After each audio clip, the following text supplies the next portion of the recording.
नमस्कार, आप देख रहे हैं न्यूज वॉच इंडिया और मैं हूं आपके साथ सत्यम गौर। चीन, जापान, अमेरिका में बढ़ते कोरोना के मामलों को देखते हुए भारत सरकार अलर्ट हो गई है। अगर चीन की बात की जाए तो चीन में स्थिति बहुत ही भयानक है। बहुत ही भयानक मंजर यहां पर देखने को मिल रहा है। चीन में दरअसल आपको बता दें कि अस्पतालों में लोगों के लिए बेड की व्यवस्था जो है अब बिल्कुल खत्म हो गई है। यानी कि बेड पूरी तरीके से भर चुके हैं। लोगों का इलाज जमीन पर लेटाकर किया जा रहा है। कोरोना के नए वेरिएंट BF7 ने इन तमाम जो देश हैं यहां पर आतंक फैला रखा है। यानी कि बहुत ज्यादा मामले सामने निकल कर आ रहे हैं। मौतों के आंकड़े दिन प्रतिदिन बढ़ते जा रहे हैं और इसी को देखते हुए भारत सरकार अब अलर्ट हो गई है। और डॉक्टरों ने यह तक कह दिया है, विशेषज्ञों ने, कि हो सकता है कि जनवरी में भारत में भी मामलों में वृद्धि हो।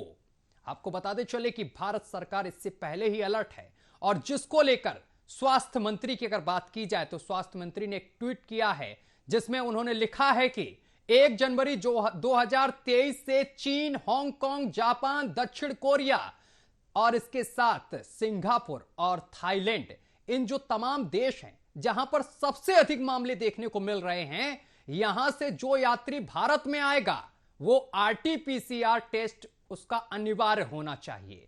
और अब भारत में आने वाले 40 दिन, यानी कि अगले जो 40 दिन हैं वो बहुत कोरोना को लेकर अहम हैं, जिसको लेकर तैयारियां हर जिले में पूरी कर ली गई हैं। मॉक ड्रिल भी हुआ और तमाम प्रशासनिक अधिकारियों ने इसका जायजा भी लिया, जाके व्यवस्थाओं को परखा कि हम कितने तैयार हैं। आज इसी पर चर्चा करेंगे, लेकिन चर्चा पर चलने से पहले एक छोटी सी रिपोर्ट देखिए।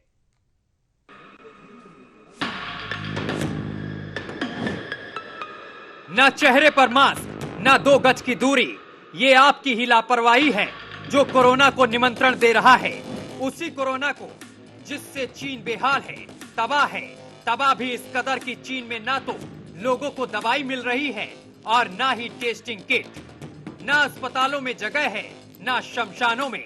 इतना ही नहीं, जापान, दक्षिण कोरिया और अमेरिका में भी तेजी से मामले बढ़ रहे हैं। इसी को देखते हुए अब भारत सरकार भी अलर्ट हो गई है। बीते कुछ दिनों में देश के अलग अलग हिस्सों में कोरोना पैर पसारने लगा है। ऐसे में डर सताने लगा है कि क्या भारत में चौथी लहर दस्तक तो नहीं देने वाली है।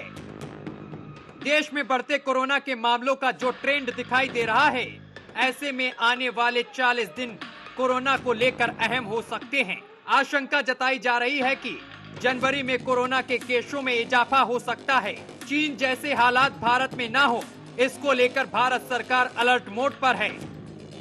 चीन में जारी कोरोना विस्फोट ने वैज्ञानिकों को नए सिरे से सोचने पर मजबूर कर दिया।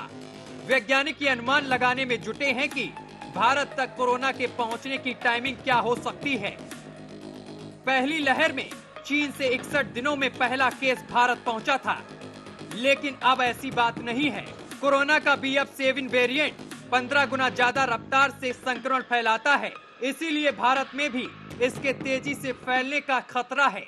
हालांकि गनीमत ये है कि विशेषज्ञों को भी लग रहा है कि टीके और हार्ड इम्यूनिटी की सुरक्षा से भारत बच जाएगा। कोरोना के खतरे के बीच केंद्र सरकार ने बड़ा फैसला लिया है।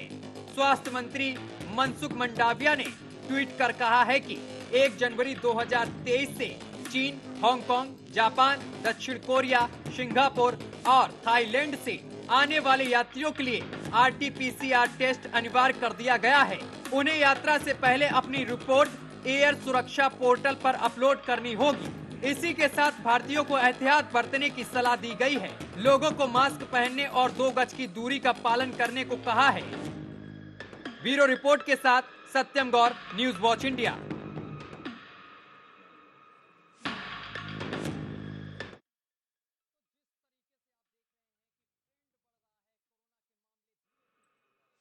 ये भारत के लिए चिंताजनक है, जिसको लेकर भारत सरकार अलर्ट हो गई है। केंद्रीय स्वास्थ्य मंत्री लगातार मीटिंग कर रहे हैं तमाम अधिकारियों के साथ, तमाम राज्यों के साथ, और राज्यों को सतर्क रहने की सलाह दे दी गई है। और इसके साथ साथ सभी अस्पताल अलर्ट मोड पर हैं। ऑक्सीजन से लेकर दवाइयों की पूरी व्यवस्था कर ली गई है। लेकिन मामले जिस तरीके से अब बढ़ने लगे हैं भारत में, वो कहीं ना कहीं चिंताजनक हैं। इसके साथ साथ आपको बताते चले कि भीड़ भाड़ वाले इलाकों को लेकर भी अब चिंता जताई जा रही है, क्योंकि भीड़ भाड़ वाले इलाकों में मास्क जो है वो पूरी तरीके से विलुप्त नजर आ रहा है और इस पर भी ध्यान दिया जा रहा है। साथ साथ जिस तरीके से पिछली बार हमने देखा पहली और दूसरी लहर में और तीसरी लहर में कि किस तरीके से 2 गज की दूरी और मास्क का प्रयोग किया गया, तो कहीं ना कहीं मामले कम हुए और भारत ने बढ़ते कोरोना पर एक बार फिर से अपनी उपलब्धि प्राप्त की, यानी कि मामलों को कम किया। और कहीं ना कहीं कोविड वैक्सीन जो वैक्सीनेशन किया गया युद्ध स्तर पर, इससे भी कहीं ना कहीं भारत ने कोरोना के जो मामले लगातार बढ़ रहे थे उनमें 0 गिरावट एकदम से कर दी। लेकिन फिर से जिस तरीके से मामले बढ़ रहे हैं वो चिंताजनक हैं। चीन की अगर बात की जाए, जापान की बात की जाए, अमेरिका की बात की जाए या दक्षिण कोरिया की बात कर ली जाए, इन तमाम देशों में मामले लगातार बढ़ते नजर आ रहे हैं। रोजाना लाखों में मामले सामने निकल कर आ रहे हैं और हजारों लोगों की मौत हो रही है, जिसको देखते हुए भारत सरकार भी चिंतित है और इसको देखते हुए सभी राज्यों में अलर्ट जारी कर दिया गया है। इसके साथ साथ सभी राज्य अलर्ट हैं और अस्पतालों की व्यवस्थाओं को चुस्त दुरुस्त करने में लग गए हैं। मॉक ड्रिल भी कर ली गई है, क्योंकि मॉक ड्रिल के जरिए यह देखा गया है कि अस्पताल कितने सतर्क हैं। अगर कोई मरीज आता है तो उसको कैसे और किस तरीके से उसका ट्रीटमेंट किया जाएगा, ये सब तमाम चीजों पर एक तरीके से मॉक ड्रिल पर ये तमाम चीजों का परीक्षण कर लिया गया है।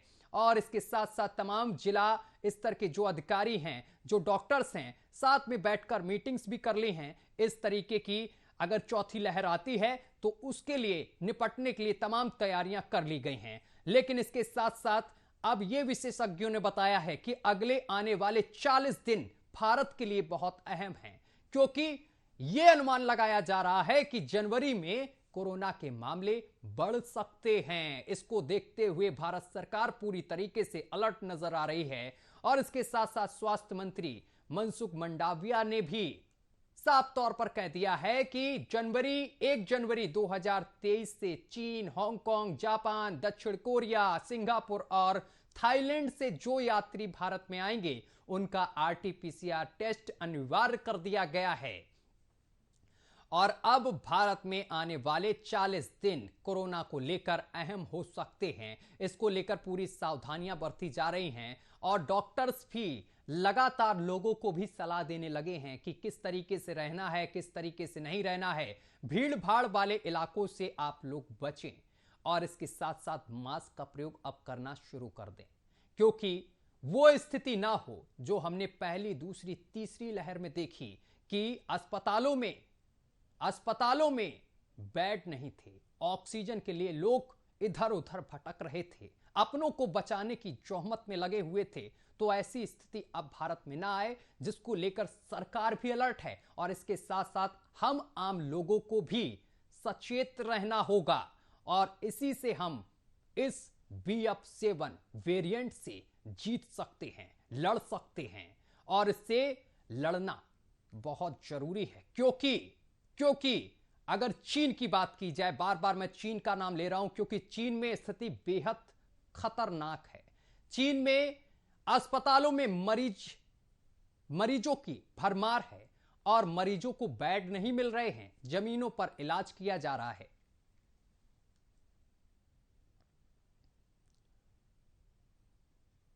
और चलिए इसी पर चर्चा करेंगे। हमारे साथ तमाम संवाददाता भी जुड़ रहे हैं और इसके साथ साथ आपको बताते चले कि हमारे साथ डॉक्टर राहुल भार्गव भी जुड़ेंगे, उनसे सीधा सवाल करेंगे, बातचीत करेंगे। और हमारे साथ फोर्टिस के डायरेक्टर राहुल भार्गव हमारे साथ सीधा जुड़ गए। सर, आपका बहुत बहुत स्वागत है। और इसके साथ हिमांशु वर्मा हमारे संवाददाता कानपुर से जुड़ गए हैं, हिमांशु। और इसके साथ रवि कुमार लखनऊ से हमारे सीधे संवाददाता जुड़ गए हैं। सबसे पहले जिलों का हाल ले लेते हैं कि क्या कुछ तैयारियां की गई हैं। सबसे पहले हिमांशु के पास। हिमांशु, आप तक आवाज पहुंच रही है? हिमांशु, BF7 जो वेरिएंट आया है इसको लेकर चीन में हाहाकार है और इसी को देखते हुए भारत सरकार अलर्ट हो गई है। अगर कानपुर की बात की जाए तो क्या कुछ स्थिति है वहां पर और किस तरीके से तैयारियां चल रही हैं? जी सत्यम जी, मैं आपको बताना चाहूंगा कि जिस तरह चीन में ये BF7 वेरिएंट आया है, हालांकि इसने भारत देशों की कई ऐसे जगह हैं जहाँ पे इसकी मुश्किलें तो बढ़ा रही है, लेकिन कानपुर नगर की अगर हम बात करें तो जिला प्रशासन की बात करें, स्वास्थ्य विभाग की अगर हम बात करें तो जो जी। बीते मंगलवार को जो मॉनिटरिंग कराई गई थी, उसको लेकर प्रशासन काफी हम्म। अच्छा मतलब तुमने प्रदर्शन किया। किस तरह किस मरीज को हम्म। कैसे सुविधा देनी है ताकि मरीज को बचाया जा हम्म। सके, किस तरह उसको हॉस्पिटल में एडमिट करना है, कैसे उसको ऑक्सीजन पहुंचानी, सभी तरीके की जो हम्म। व्यवस्थाएं थी उनको एक तरीके मतलब उसका हम्म। इंतजाम कैसे किया जाएगा, उस पर मॉकड्रिल करी गई थी। हालांकि कानपुर में जो स्थिति सामान्य बनी हुई है, हम्म। अगर कानपुर में ऐसी कोई स्थिति उत्पन्न होती है तो यहाँ का जिला प्रशासन और स्वास्थ्य हम्म। विभाग पूरी तरह से यहाँ हम्म। पकड़ने के लिए तैयार है। ठीक है। रवि कुमार के पास पहुंचेंगे। रवि कुमार, राजधानी लखनऊ की अगर बात की जाए तो यहां पर क्या स्थिति है, क्या कुछ तैयारियां हैं जिला प्रशासन की? हाँ, देखिए पूर्व में जो कोरोना को लेकर जो हालात बने थे जी। उन हालातों को लेकर लखनऊ में पूरी तैयारियां हैं वो की गई हैं। और अगर हम राजधानी लखनऊ की बात करें तो हम्म। लखनऊ में अस्पतालों में पूरी व्यवस्था है। हम्म। वो बकायदा की करीब 17 अस्पताल है ऐसे हैं जिनमें हम्म। इसको लेकर पूरी तैयारी की गई है। और करीब 4000 यानी हम्म। करीब तकरीबन 3800 बेड हैं वो पूरी तरीके से हम्म। तैयार हैं। और उसके अलावा हम्म। अगर बात करें तो कोरोना का जो संक्रमण है वो बहुत ज्यादा हम्म। यूपी में, हम्म। अगर देश की बात करें, देश में जिस तरीके से तैयारियां की जा रही है, वहीं अगर यूपी की बात करें हम्म। तो यूपी में भी पूरी तरीके से इसको लेकर तैयारियां है वो की जा रही है। और बाकायदा इसके लिए जो हम्म। डिप्टी सीएम ब्रजेश पाठक उत्तर प्रदेश के और बाकायदा ठीक। स्वास्थ्य मंत्रालय का उनके पास जिम्मा भी है और उसको लेकर बाकायदा उन्होंने जायजा भी लिया था। ठीक है। उसके लिए बाकायदा तैयारियों को परखा भी था और हम्म। बाकायदा देश भी दिए गए थे। यानी कि यूपी में कोरोना को लेकर जो तैयारियां है अभी शुरू कर हम्म। दी गई। हालांकि अभी दस्तक ही महज हुई है, लेकिन उसको ठीक। लेकर यूपी में पूरी तरीके से तैयारियां हैं ठीक है रवि। वो शुरू कर दी गई। ठीक है, आप दोनों हमारे साथ बने रहिए। डॉक्टर भार्गव के पास पहुंचेंगे। डॉक्टर राहुल भार्गव, तमाम वेरिएंट्स को देखा, डेल्टा, अल्फा, बामा, जाने कितने प्रकार के इसके प्रारूप हैं, लेकिन अब BF7 ये किस तरीके का वेरिएंट है और ये कितना घातक है, जरा दर्शकों को आप समझाइए। देखिए नमस्कार जी। सबसे इंपॉर्टेंट बात क्या है, BF.7 ओमिक्रॉन का ही वेरिएंट है। उसका BF1.1.2.7 जो है वो ओमिक्रॉन का ही एक वेरिएंट है। और देश में पहली बार जुलाई अगस्त में इसको पाया गया था, क्योंकि हम सतर्कता से जीनोमिक टेस्टिंग पेशेंट्स की कर रहे थे। जैसे प्रहरी रहते हैं सरहद पे, वैसे ही जीनोमिक टेस्टिंग के माध्यम से हमें पता रहता है। तो ये वेरिएंट की कैपेसिटी है कि एक बार में 16 लोगों को ये इफेक्ट कर सकता है और तेजी से फैलता है। बट ये जानलेवा नहीं है ओमिक्रॉन की तरह। अपर रेस्पिरेटरी ट्रैक इन्फेक्शन कराता है, जिसमें खांसी, जुकाम, बलगम आना, गले में दर्द रहना और शरीर में दर्द रहना, ये सिम्टम्स कराता है। इसी के साथ में अभी तक ये नहीं दिखाया गया है क्या कि ये वैक्सीन एस्केप मैकेनिज्म में बहुत पावरफुल है। वैक्सीन एस्केप का मतलब ये होता है कि जो हमें वैक्सीन लगी है, भले ही वो बूस्टर नहीं लगी हो, क्या ये वैक्सीन एस्केप करके क्या सीवियर बीमारी करा सकता है क्या, ये नहीं दिखाया गया। देखिए आप ओमिक्रॉन तो याद करिए, जिन लोगों को ओमिक्रॉन पिछले साल जनवरी में आया था और हमने 6 जनवरी से बूस्टर डोज या प्रोटेक्शन डोज लगाना स्टार्ट किया था, पर क्या ओमिक्रॉन ने देश में कहर भर पाया? उसका उत्तर है नहीं। ये अच्छी बात है, सरकार आज मुस्तैद है, सरकार आज चुस्त है, सरकार अपनी तैयारियां कर रही है, दूसरों को देख के यही सही तरीका भी है। बट हमारे को ऐसा लगता है कि ये बहुत ज्यादा परेशान नहीं करेगा और इस जगह को, इस समय को हमको यूटिलाइज करना चाहिए लोगों को, हाई रिस्क लोगों को बूस्टर डोज करने के लिए। और तीसरी चीज इंपॉर्टेंट सबसे ज्यादा है कि वैक्सीन को अब खोल देना चाहिए, वो नॉर्मल तरीके से मिलने लग जाए और लगवाना स्टार्ट हो जाए, जिसमें नेजल वैक्सीन आ चुकी है।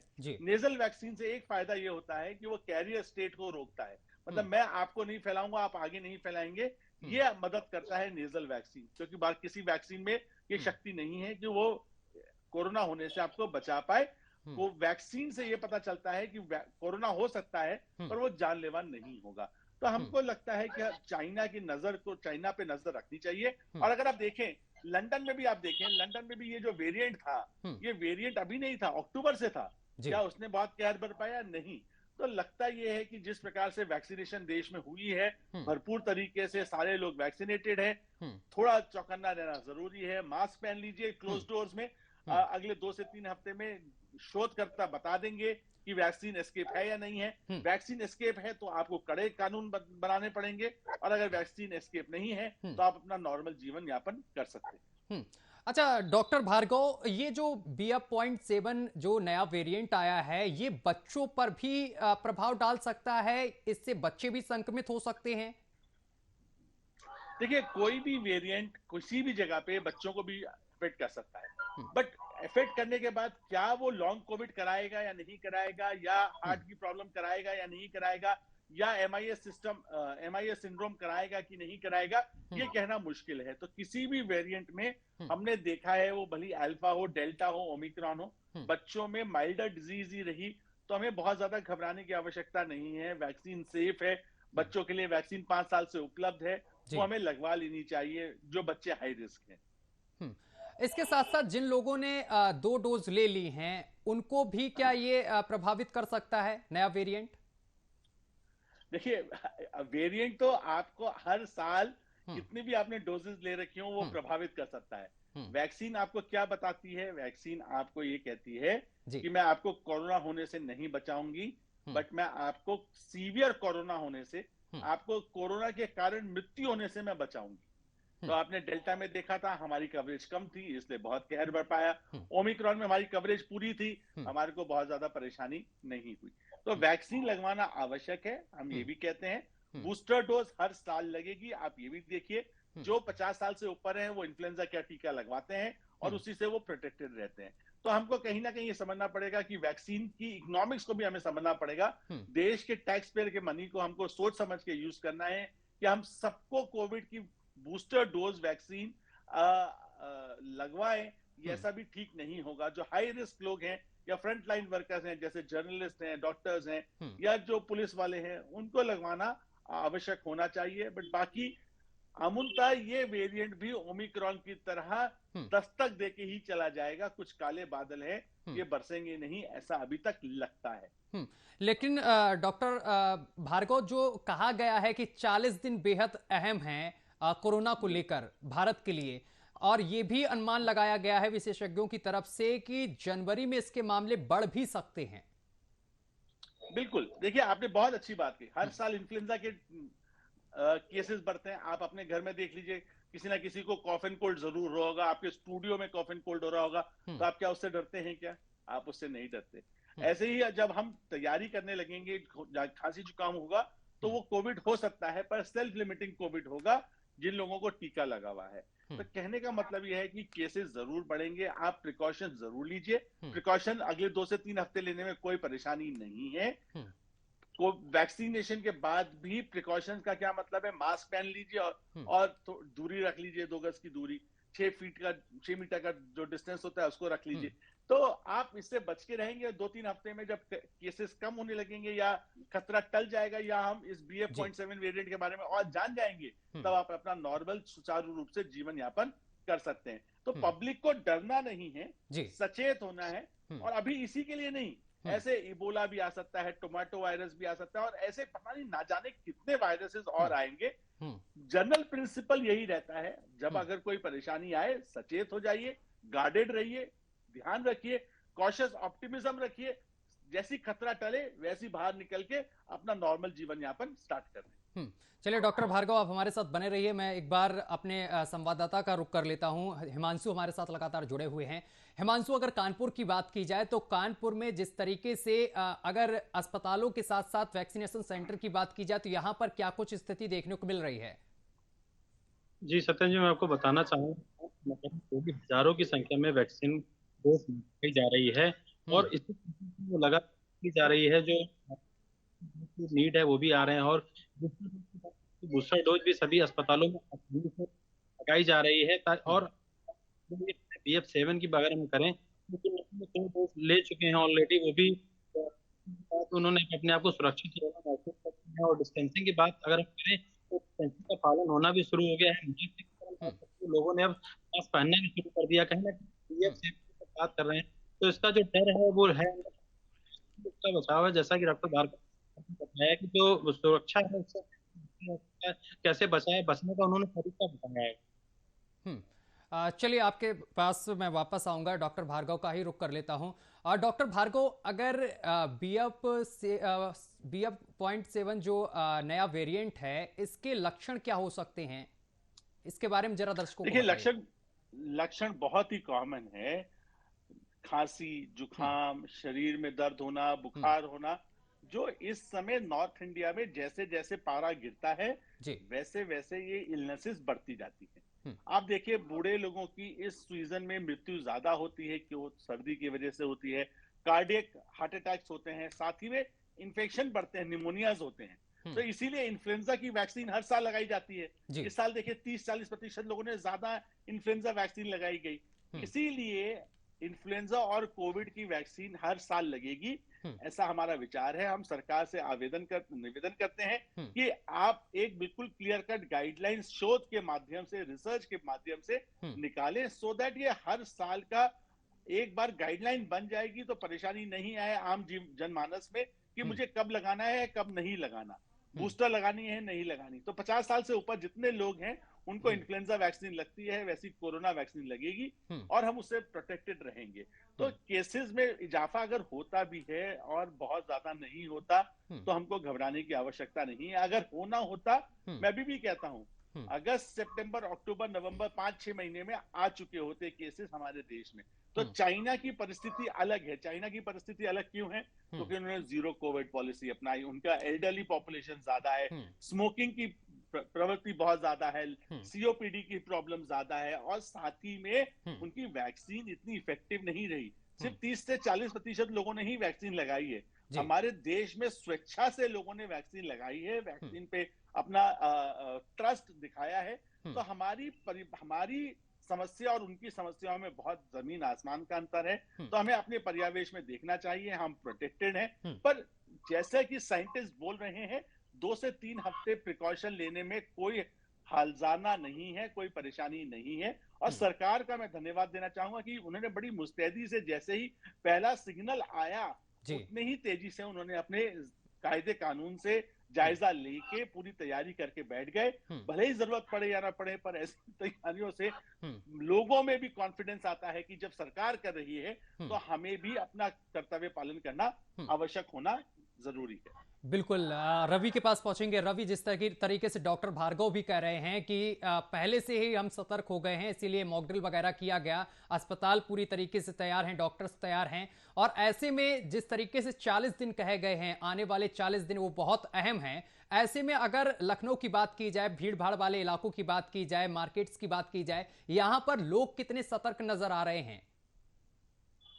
देखिए, कुछ लोगों में सतर्कता देखी जा रही है और कुछ लोग ऐसे हैं जो मास्क लगाकर अभी भी नजर आते हैं, लेकिन ज्यादातर संख्या उनकी ज्यादा है कि जो बिना मास्क के निकलते हैं। लेकिन उनको जागरूक किया जा रहा है, चाहे सरकार के माध्यम या पुलिस की तरफ से, कि जो भीड़ भाड़ के जो इलाके हैं वहां पर लोग वो थोड़ा सा दूरी बना के रखें और मास्क लगा के चलते हैं तो बेहतर रहेगा। और इसको ही लेकर जो जिलाधिकारी लखनऊ वो खुद रेलवे स्टेशन पहुंचे थे और बाकायदा उन्होंने वहां पे मास्क भी वितरित किए थे। और अब लगातार जागरूकता है वो शुरू हो गई। हालांकि जो पुलिस अधिकारी, पुलिसकर्मी, उनको मास्क लगाने के लिए कहा गया है। वहीं अब जिस तरीके से खतरा एक बार फिर से कोरोना का है वो एक बार फिर से मंडरा रहा है, तो उसको लेकर जहां जागरूकता को लेकर लोगों से अपील की जा रही है, लोग जागरूक रहे, मास्क लगाकर संभव हो तो घर से बाहर निकले, और उसके अलावा सोशल डिस्टेंसिंग का अगर पालन करते हैं तो बेहतर रहेगा। जहां भीड़ भाड़ की जगह होती है वहां पर लोग अगर ध्यान देते हैं तो कहीं ना कहीं जो एक बड़ी समस्या जो एक बार फिर से सब पे मंडरा रही उससे बचा जा सकता है। हालांकि डॉक्टर साहब ने काफी सारी बेहतर जानकारियां भी साझा की है, और लोग अगर इन जानकारियों को समझेंगे तो शायद जो सरकार की जिम्मेदारी है वही लोगों की भी जिम्मेदारी है। अगर लोग इस जिम्मेदारी का निर्वहन करेंगे तो शायद जो एक बड़ी मुसीबत आने वाली कोरोना के नाम से दोबारा से एक बार फिर से जो आने वाली है उससे अगर थोड़ा सा लोग जागरूक होंगे तो उससे लोग बच सकेंगे। ठीक है। डॉक्टर भार्गव, एक चीज देखने को मिलती है कि जो लोग हार्ट के पेशेंट होते हैं, ऐसे में अगर वो कोरोना पॉजिटिव हो जाते हैं तो ऐसे मरीजों को अपने आप को किस तरीके से रखरखाव करना चाहिए? क्योंकि हार्ट के पेशेंट को तमाम चीजें खाने पीने के लिए मना होती हैं और अपने मन से वो तमाम दवाइयां भी नहीं ले सकते हैं। देखिए, इसमें 2 एस्पेक्ट्स हैं। एक, कोविड के बाद हार्ट की प्रॉब्लम हो सकती है, ये हमने देखा है। कोविड की वैक्सीन के बाद ऐसा कुछ नहीं पाया गया। तो मैं बिल्कुल क्लियर करना चाहता हूं कि जो लोगों के दिमाग में भ्रांतियां होती है कि वैक्सीन लगने से हार्ट की प्रॉब्लम हो गई, नहीं। बट हाँ, कोविड जिसको सीवियर कोविड हुआ था, डेल्टा, उसमें कई लोगों में हार्ट की प्रॉब्लम देखी जा रही है।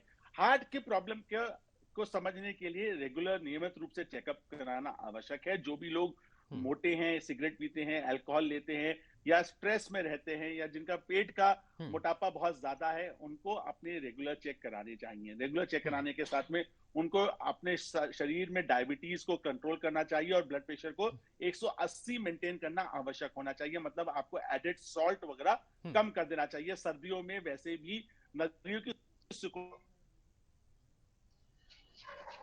डॉक्टर भार्गव से हमारा संपर्क टूट गया है। एक बार फिर से संपर्क साधने की कोशिश करेंगे, लेकिन जिस तरीके से कोरोना को लेकर हम लगातार नलियों की सिकुड़ने की जी बोलिए डॉक्टर। नलियों की सिकुड़ने की वजह से ब्लड प्रेशर बढ़ जाता है, तो आपको वॉक करना है। खाने के 2 से 3 घंटे बाद इमीडिएट खाना नहीं खा के चलना है। दिन में सैर करना है, शुगर्स को कम रखना है, ब्लड प्रेशर की टाइम से मेडिकेशन लेनी है, चेकअप अपना रूटीन करना है, स्ट्रेस को कम करना है और 6 से 8 घंटे की नींद पूरी जरूरी करना आवश्यक होना चाहिए। देखिए, कोविड होने के बाद जिन लोगों को कोविड हुआ था, एक डिबेट हमेशा ये बनी रहेगी लोगों के दिमागों में कि क्या कोविड से हार्ट की प्रॉब्लम होती है। तो स्लाइड सा भी शोध चल रहा है, स्लाइड सा दिख रहा है कि जिनको कोविड हुआ था उनको हार्ट की प्रॉब्लम बढ़ रही है। तो आप विग्रस एक्सरसाइजेस ना करिए, वेट्स वगैरह मत उठाइए, जिम में बहुत देर मत भागिए। जिम एक अच्छी एक्सरसाइज नहीं होती है। नॉर्मल घर पे योगा प्राणायाम करना एक नॉर्मल एक्सरसाइज होती है। ये बात ध्यान समझना जरूरी है। अगर जिम वर्सेस योग की बात करें, क्योंकि उत्तर प्रदेश में लोगों में फैशन बनता जा रहा है कि वो जिम जाते हैं, मेरा कहना है कि घर में योगा करके ज्यादा बेनिफिट पाएंगे वनस्पत की जिम करने के लिए। तो ये छोटी छोटी प्रिकॉशंस हैं, अपनी जीवन शैली को बदलना आवश्यक है। इससे हम प्रोटेक्टेड रह सकते हैं। और सिर्फ इसी के लिए नहीं, कोविड ने अपना हमारे को हेल्थ पे फोकस दोबारा लाया है, तो हमको डायबिटीज और ब्लड प्रेशर जैसी बीमारियों से लड़ना आवश्यक है। कोविड के बाद बहुत लोगों को डायबिटीज होने लगी है, मेमोरी लॉस होने लगा है, तो हमको उसको भी एड्रेस करना आवश्यक है। तो अगर हम ये बात समझेंगे, कोविड का टीका लेंगे, सही समय पे बूस्टर लेते रहेंगे, अपने आप को प्रोटेक्ट करेंगे, तो कोविड आपका बाल भी बांका नहीं कर पाएगा। कोविड के साथ जीना सीख लीजिए। कोविड कहीं नहीं जा रहा। ऐसी अनेकों वेव आती रहेंगी। और एक और बहुत सिंपल सी बात है, डेल्टा सुनामी थी, डेल्टा वेव सुनामी थी। अभी छोटी छोटी समुद्र में लहरें आती रहेंगी, जिसे एंडेमिक स्पाइक्स कहते हैं। सुनामी नहीं आएगी, ये बात समझ के चलिए। अच्छा डॉक्टर भार्गव, ऐसे में अगर बात की जाए, शुगर का कोई पेशेंट है, अगर उसको कोरोना पॉजिटिव वो हो जाता है, तो उसको अपना रख रखाव कैसा करना चाहिए? क्योंकि उसको खाने पीने में बहुत सारी चीजें मना होती, जैसे चावल हो गया, आलू हो गए, ये तमाम चीजें मनाही होती हैं। ऐसे में वो अपना रख रखाव कैसे करे? और तमाम दवाइयों के लिए भी मनाही होती है डॉक्टर की तरफ से। देखिए, कोविड होने पे सिंपल सी दवाई होती है पैरासिटामोल। पैरासिटामोल आप खा सकते हैं, स्टेरॉइड मत लीजिए। स्टेरॉइड, ये जो आपका सवाल है, मैं इसको सिर्फ एक ही चीज में कहूंगा, स्टेरॉइड नहीं लेनी, स्टेरॉइड नहीं लेनी, स्टेरॉइड नहीं लेनी। स्टेरॉइड की जरूरत जैसी पड़ती है, वो शुगर को आपको बढ़ाती है और वो आपको एक विशियस सर्कल में ले आती है, जिसमें हमने देखा था कि ब्लैक फंगस, जिसे म्यूकर कहते हैं, सीएमवी हमने देखा था, वो सब परेशानियां हुई थी। और रूटीन बिल्कुल सिंपल है। आप उस 3-4 दिन में अगर कोविड होता भी है, तो आप अपने बिस्तर से नहीं उठ पाएंगे। तो आप बहुत सारी जो मीठी चीजें हैं उनको अवॉइड कर लीजिए। नॉन मीठी चीजें भी हैं, जिसमें आप अपनी रोटी दाल खा सकते हैं, सब्जी ज्यादा खा सकते हैं, दाल का सेवन ज्यादा कर सकते हैं, अंकुरित मूंग है, चना है, ये सब ले सकते हैं। इसको लेने की कोशिश करिए। शुगर, एडेड शुगर्स मत लीजिए, रिफाइंड शुगर्स मत लीजिए, या सफेद शुगर जिसे कहते हैं, उसका सेवन कम कर दीजिए। अगर आपको लेना भी है तो आप गुड़ ले सकते हैं, गुड़ से शुगर कम बढ़ती है। तो डायबिटिक लोगों के लिए भी मैं कहूं कि आपको सैर करना पड़ेगा कोविड के दौरान, वैसा नहीं हो पाएगा। दवाइयों पे ध्यान रखिए, ज्यादा से ज्यादा पानी पीजिए और स्टेरॉइड का सेवन अपने आप से बिल्कुल मत करिए, क्योंकि स्टेरॉइड शुगर्स को बढ़ाता है। चलिए, thank you for that joining us doctor Bhargav. और इसके साथ साथ हमारे संवाददाता हिमांशु, आपका भी बहुत बहुत शुक्रिया, और रवि, आपका भी बहुत बहुत शुक्रिया हमारे साथ जुड़ने के लिए और तमाम जानकारी साझा करने के लिए। तो आपको बताते चले कि चीन और जापान और इसके साथ अमेरिका और तमाम देशों में कोरोना अपना कहर बरपाए हुए है, जिसको लेकर भारत सरकार अलर्ट है। और इसी को लेकर डॉक्टर भार्गव ने तमाम चीजें आप लोगों के साथ शेयर की, उनको जरूर अपनाएं। फिलहाल मेरे साथ अभी के लिए बस इतना ही। देश दुनिया की तमाम खबरें देखने के लिए देखते रहिए न्यूज़ वॉच इंडिया।